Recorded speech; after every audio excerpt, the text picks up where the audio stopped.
The world of 1930 was gripped by the Great Depression. Factories shuttered, bread lines stretched for blocks, and hope was in short supply.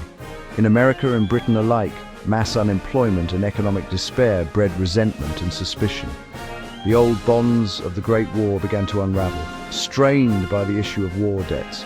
Britain, deep in crisis, struggled to repay colossal loans to the United States, debts they saw as shared sacrifice, but Washington saw as unpaid bills. As Britain defaulted, American politicians and newspapers painted the British as untrustworthy, fueling public anger. In Britain, the sense of betrayal grew. The special relationship soured into open resentment. Nationalist rhetoric and inflammatory headlines stoked tensions on both sides of the Atlantic. Americans eyed the British Empire's global reach with suspicion, while the British saw US isolationism as a threat. In government offices, old contingency plans for war were dusted off and studied with new seriousness. What began as a financial dispute was quickly becoming something far more dangerous. The seeds of conflict had been sown in a world already on the brink. The stage was set for a confrontation that would change history. Deep in the US War Department, color-coded plans for war gathered dust until War Plan Red, targeting the British Empire, was revived. As relations with Britain soured, military leaders argued that Canada, Britain's closest outpost, was the key to victory. The plan called for a swift, overwhelming invasion, seize Canadian cities, railways and ports, to cripple British support. General MacArthur and other hawks insisted America couldn't risk a British military foothold on its border. Diplomats urged caution, but nationalist politicians saw opportunity in war, especially with the economy in ruins. Britain's global navy was stretched thin. A quick strike, they argued, could force a British surrender before reinforcements arrived. In 1933, a manufactured border incident near Niagara Falls gave the pretext. The president, under pressure, authorized the activation of War Plan Red.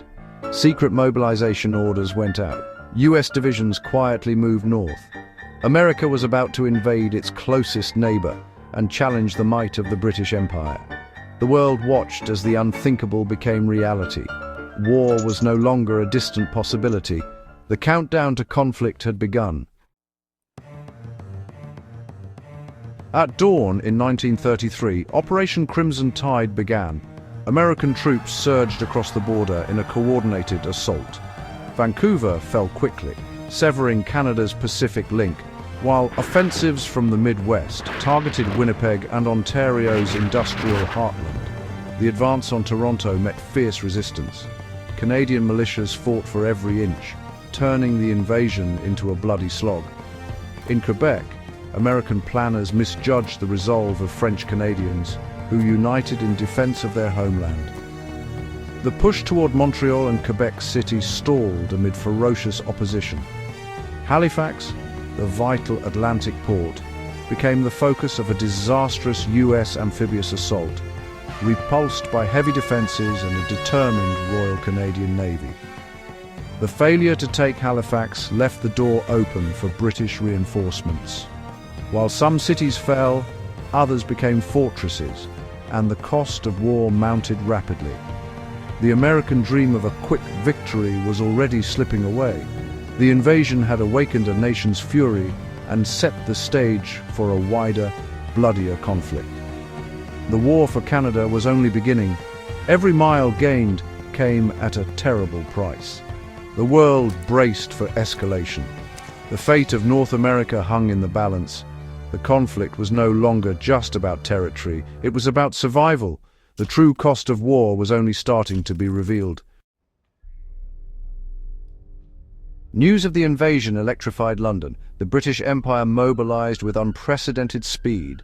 The Royal Navy assembled convoys, rushing troops and equipment to Halifax, the last major port still in Canadian hands. British reinforcements arrived just in time, bolstering Canadian defenses and preparing for counterattacks. The American advance, already slowed by resistance, ground to a halt as British divisions dug in.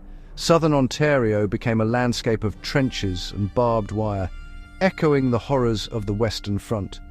Hopes for a quick victory vanished. the war devolved into a brutal stalemate. By winter, the front stabilized. Americans held Vancouver and parts of the prairies, but failed to capture Canada's industrial core. The war had become a test of endurance, with neither side able to deliver a decisive blow. The continent was scarred by a new, frozen front. The struggle was far from over. With the land war stalled, the focus shifted to the Atlantic, the lifeline for British reinforcements. The US Navy, modern and ambitious, clashed with the legendary Royal Navy in epic battles off Greenland and Newfoundland. Both sides suffered staggering losses. Battleships and crews were sent to the depths. Britain's global commitments forced it to strip ships from other theatres, exposing the empire elsewhere. The Royal Navy's myth of invincibility was shattered, but convoys still reached Halifax, at a terrible cost. The US Navy, though able to replace ships quickly, could not replace lost experience. The Atlantic became a graveyard for warships, a testament to the futility of the conflict. The struggle for control of the sea was relentless, but neither side could claim victory. The war at sea mirrored the stalemate on land, bloody, costly, and unresolved. The fate of the war hung in the balance.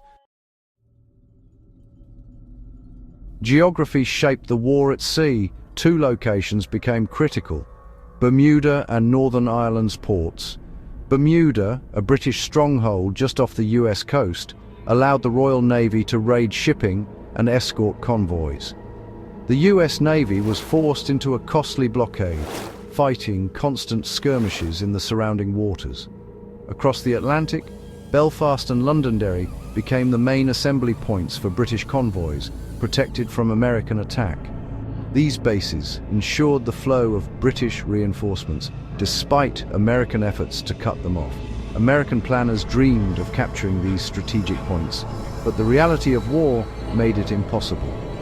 The inability to neutralize Bermuda and the Irish ports was a major US failure.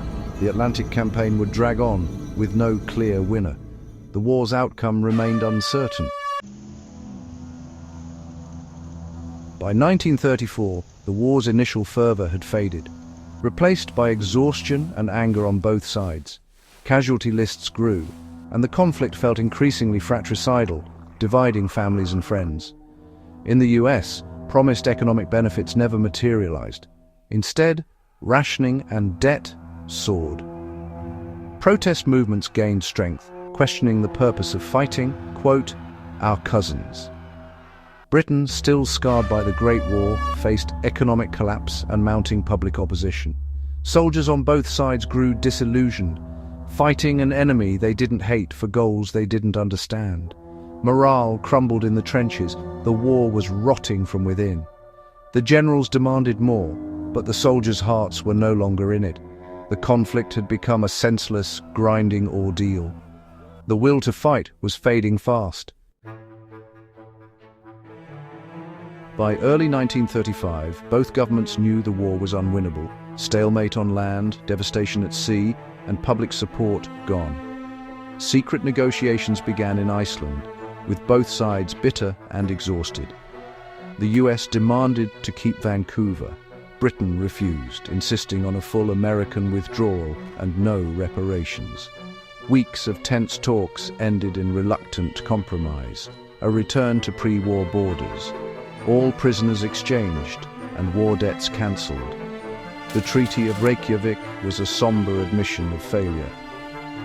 Troops returned home, not as heroes but as survivors of a pointless conflict. The war achieved nothing but loss, tens of thousands dead, and a deep bitterness between former friends. The guns fell silent, but the peace was cold and resentful. The world was left to count the cost. The scars of war would not heal easily. The special relationship was shattered. The future was uncertain.